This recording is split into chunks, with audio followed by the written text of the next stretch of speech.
Okay, so we're continuing with period 8, and now we're getting into chapter 38, and we're going to start by talking about the end of Nixon's presidency and the entire Watergate scandal. So I'm sure, even if you don't really know what happened in Watergate and really what the situation was, I'm sure you at least have heard the phrase before, and I'm sure you have known, or you might have thought, that Nixon was impeached. Nixon was not impeached. He was not the second president to be impeached. Clinton was the second president to be impeached. So we'll go through here and we'll talk about why he wasn't impeached, and how the entire thing went down. So this actually all started in June of 1972, which was in the middle of Nixon's re-election campaign.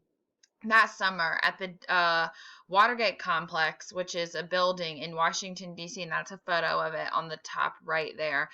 That's where the Democratic Party's national headquarters was in that building.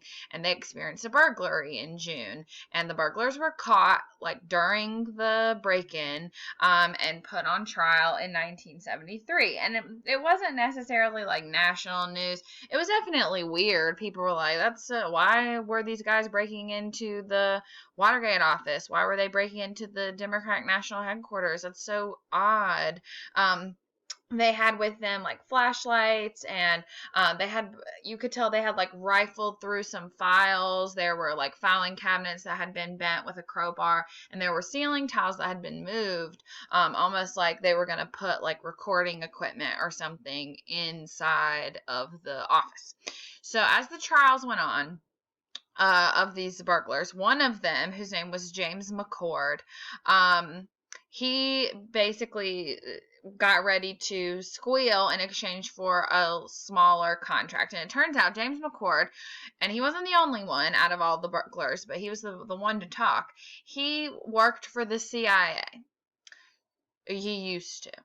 So why is a guy that used to work with the CIA breaking into the Watergate building? And not only did he used to work for the CIA, he also used to work for, and at the time of the break-in, was employed by the Nixon re-election campaign. So someone who worked for Nixon's campaign and used to be in the CIA broke into the national headquarters of the opposing party.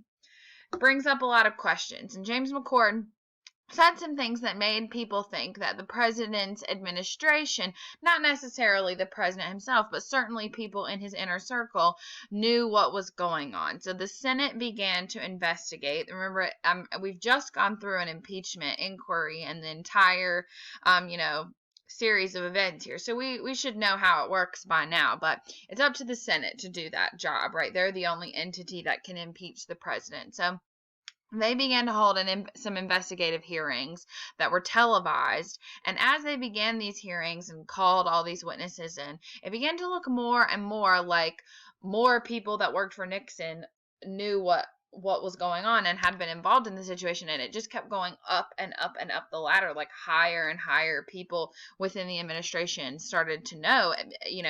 Nixon's top aides were implicated in this, and maybe even Nixon himself has to be the next question. Now, the media kept this going, and it was really, what kept it in the news was two reporters specifically for the Washington Post, Bob Woodward and Carl Bernstein, both who are still working as journalists. They were investigating the case, and while they were following up on some tips, they got some tips from an anonymous source, who became known as Deep Throat. And it turns out that, because of his raspy voice, they only talked on the phone and in dark parking garages and stuff. And it ended up being a top official in the FBI, one of the people who was supposed to be finding out who was responsible for leaking this information about the president, was actually the one leaking the information about the president. And he very famously told Woodward and Bernstein, follow the money. And ultimately, he ended up telling them that the burglars had close ties to the Nixon re-election campaign, and that's what got people's airs up in the beginning and got people starting to ask questions. Nixon, of course, continued to go on TV and declare his innocence. He even once his top aides were very clearly guilty, he forced them to resign. And he very famously said, "I am not a crook." He promised that he was honest to the American people and that he wanted to know who was responsible just as much as they did so that he could fire them. The entire situation was putting a very weird strain on all three branches of government. I'll get to that more in a second.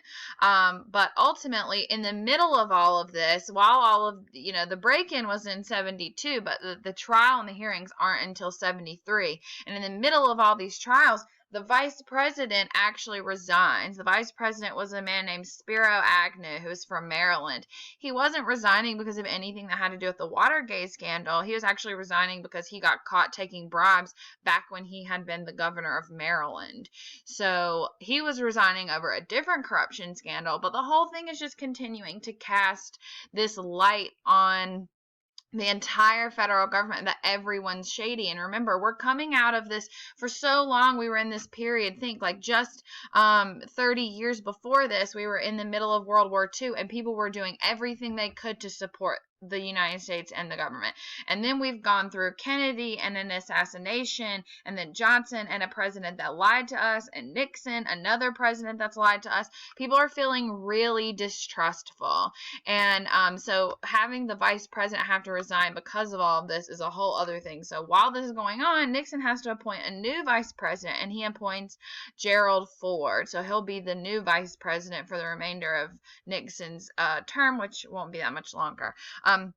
While doing these hearings, it came out during some witness testimony that Nixon had been taping all of the conversations held in the Oval Office, that they had all been recorded. And the Senate was like, sweet, give us that. Like, if you have nothing to do with this, we'll hear it on the tape. If you do have something to do with this, we'll hear it on the tape. And if we listen to these tapes, then we know that we'll be able to move on one way or another. Like, we don't have to keep wasting our time looking into this if it really stops here, and we'll find that out on the tapes. Well, Nixon refuses to turn over the tapes, and he claims them under executive privilege. Executive privilege is in the Constitution, which basically extends the president's right to privacy and basically says the president, in terms of preserving his office and the integrity of his office and being able to exercise his job to the best of his ability, he should be able to claim certain things as not public knowledge. And so he basically was saying that as a matter of national security, these tapes can't be released. So Congress sued Nixon to get those tapes, and that case made it to the Supreme Court in July of 1974. The case was the United States v. Nixon. So we have the legislative branch suing the executive branch, and the judicial branch has to make a decision here. The whole thing was very weird, and it put a lot of tension on every branch of government, and it created this very odd atmosphere within Washington, D.C. Ultimately, at the end of the trial, the Supreme Court decided that the tapes were not to be claimed under executive privilege. They were fair game, and he needed to turn them over to the Senate. So they turned the tapes over to the Senate. They began listening to them, and they noticed that huge chunks of the conversations are just blank.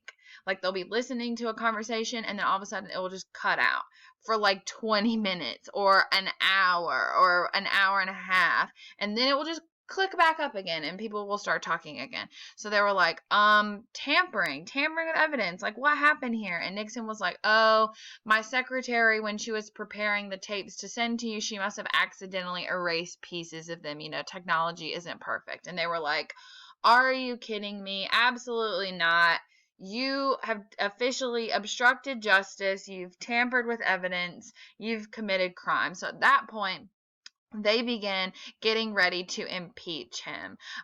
They present the charges are going to be obstruction of justice, misuse of power, and refusing to comply with a House subpoena. They're ready to vote and officially impeach the president. Now, Nixon knew at this point that they would impeach him, and that not only would they impeach him, but he would likely get found guilty and would lose his office. And instead of being the first president to be removed from office and the second one to be impeached, before they could actually impeach him, Nixon resigned. He resigned on August the 8th of 1974, went on television and gave a speech saying that he would step down.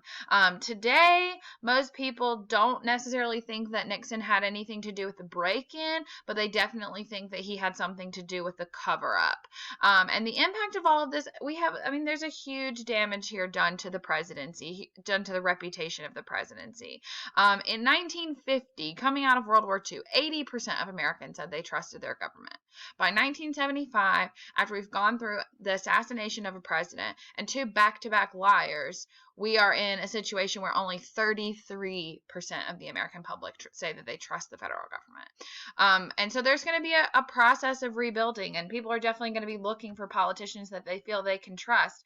And now that Nixon's resigned, who's president? Oh, okay, the vice president is president. But keep in mind, no one elected Gerald Ford to be vice president, right? They elected Spiro Agnew, but he resigned. So Gerald Ford has now become president without a single vote cast in his favor. He was essentially appointed to the position. The first time that will ever happen. It hasn't happened since, but history hasn't ended yet, so we'll see what the future holds.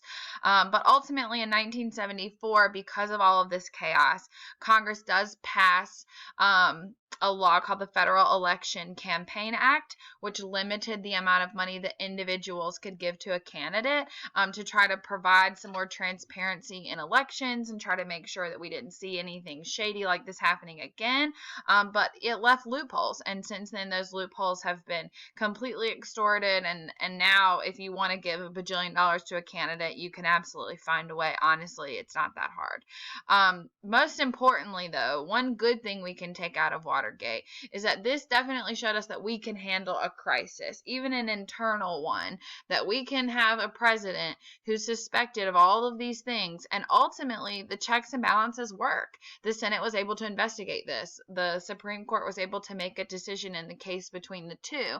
And in the end, we were able to, in a way, solve the problem. We don't necessarily get any closure since he resigned, but the whole thing does show that while it's stressful and embarrassing that the whole thing had to happen, it does show that our government and the way that our government was designed, it does function the way it was intended.